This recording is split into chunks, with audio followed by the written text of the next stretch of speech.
در این تصویر میخوام علاوه بر فریم پنجره این قوس کوچیکی که در بالای اون قرار داره رو انتخاب کنم تا بتونم این قسمت رو کمی تیره تر کنم که اینطور به نظر برسه که این قسمت کمی عمیق‌تر در دیوار قرار گرفته.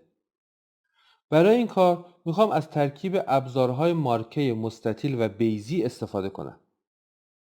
با ابزار مارکه بیضی شروع میکنم. تصور میکنم که یک خط افقی در بالای این قوس قرار داره و یک خط عمودی هم در امتداد این کلاف پنجره و سلکشن را از نقطه تلاقی این دوتا خط شروع میکنم. کلیک و درگ کرده و یک بیضی ترسیم میکنم. اگر لازم باشه این بیضی رو اصلاح کنم موس رو رها میکنم و بعد از منوی سلکت گزینه ترانسفورم سلکشن رو انتخاب میکنم. میتونم از این نقاط اطراف برای تغییر اندازه یا تغییر شکل این بیضی استفاده کنم. اگر کلید کنترل رو نگه دارم و یکی از گوشه ها رو انتخاب و درگ کنم میتونم این سلکشن رو کج کنم. برای اعمال این تغییرات روی علامت تیک کلیک میکنم.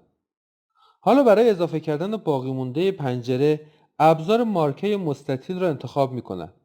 کلید شیفت رو نگه میدارم تا بتونم بخش دیگه ای رو به این سلکشن اضافه کنم. از گوشه سمت چپ پایین شروع و درگ میکنم تا باقی مونده پنجره رو اضافه کنم.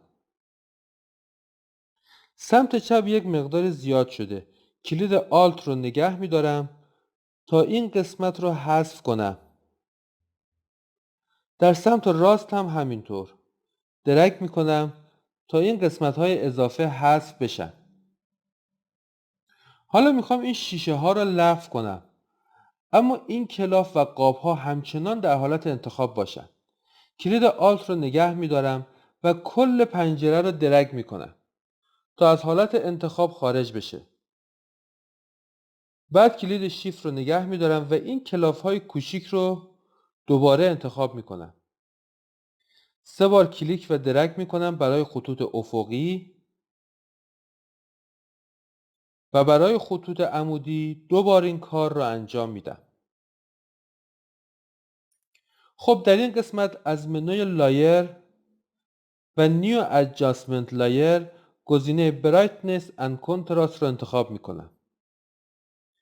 اسم این لایه تنظیمی رو وارد و اوکی میکنم. در اینجا دیگه خطچین‌های متحرک رو نمیبینیم. به خاطر اینکه وقتی یک سلکشن داریم و یک لایه تنظیمی اضافه میکنیم فتوشاپ به صورت خودکار اون سلکشن رو به لایر ماسک تبدیل میکنه. شما الان میتونین این لایر ماسک رو در پنل لایه ها ببینید. هر جایی که این ماسک سفید باشه تنظیماتی رو که انجام میدیم اعمال میشه. اگر این اسلایدر روشنایی رو به چپ بکشم این قسمت تیره تر میشه و این اسلایدر کنتراست رو به راست بکشم کنتراست افزایش پیدا میکنه. همینطور که میبینید تغییرات روی تمام این قسمت های سفید ماسک در ناحیه تصویر انجام میشه. خب اگر بخوام یک نگاه سریع به این ماسک بکنیم کلید آلت رو نگه میدارم و روی آیکون ماسک در پنل لایه ها کلیک میکنم. این ماسک یک حاشیه سخت و تیز داره.